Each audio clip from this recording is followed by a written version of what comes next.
With these 5 jobs you can earn up to 65,000 without needing any formal education.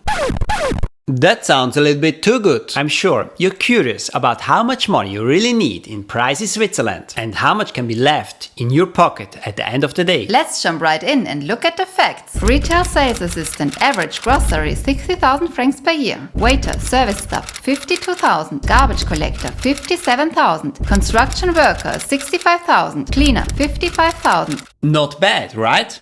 Switzerland is one of the most expensive countries in the world. But is there even anything left from this kind of salary? That's a valid question. With all these salaries, you are significantly below the Swiss average salary of 78,000 francs, which is roughly 87,000 US dollars. This alone suggests that things can be pretty tight with such a low wage. So let's break it down with the example of a waiter and see if and what savings you could have after a year working in Switzerland.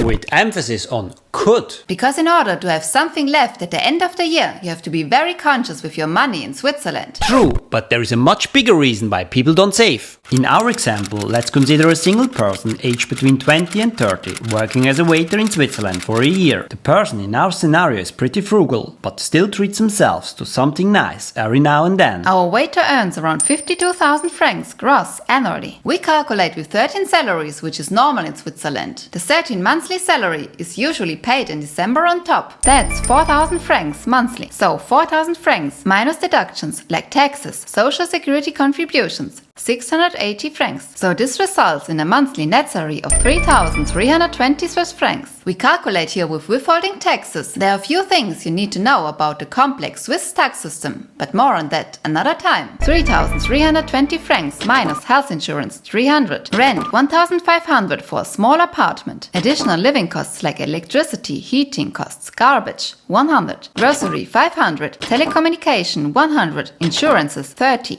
Transport 150, leisure 300 and other spendings 200. Then only 140 francs are left per month. That's not much and nothing unexpected should come in between. If you calculate that for a year, 140 times 12 months equals in 1,680 francs plus the 13th monthly net salary of 3,320 francs. You get 5,000 francs savings at the end of the year. What initially sounded as a lot doesn't really amount to much in the end. This is calculated for a single person, but if you have to feed a family, you need more. Switzerland might be a wealthy country, but you've got to work hard for your money, especially if your paycheck, like in our example, falls way below the Swiss average of 78,000. And saving with such a salary is possible only if you're mentally strong, conscious, and have a clear goal in mind. But this affects all income classes. Yeah, you're spot on, because even big earners like folks in the highest income bracket still manage to be broke by the end of the month. Instead of saving a bit from their massive salaries, they end up in debt.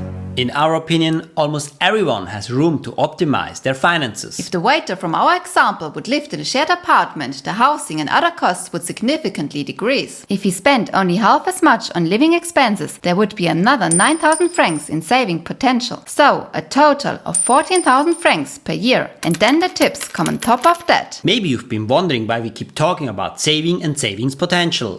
Good question, I'm curious too. For us, for example, the long-term goal is financial freedom. What do you mean by financial freedom? That's a topic on its own, but I'm sure most of you also have long-term goals, and almost all of them require financial resources, like a house, a trip around the world, starting a business, or other projects that make you happy. But there is a big problem in Switzerland that makes it nearly impossible for you to save a significant amount, and it's not the high prices. No, we think it's a social pressure in Switzerland. And here's the catch, because everyone lives at such high level and always strives for more. The social pressure to play the game, to be part of it, to follow the herd increases. And that's something nobody really talks about. That's interesting. Nobody wants to talk about it. At least many aren't aware that social pressure is the driving factor. We find it super important to discuss, and we do that in our next video. Make sure to check it out and don't forget to leave us a thumbs up.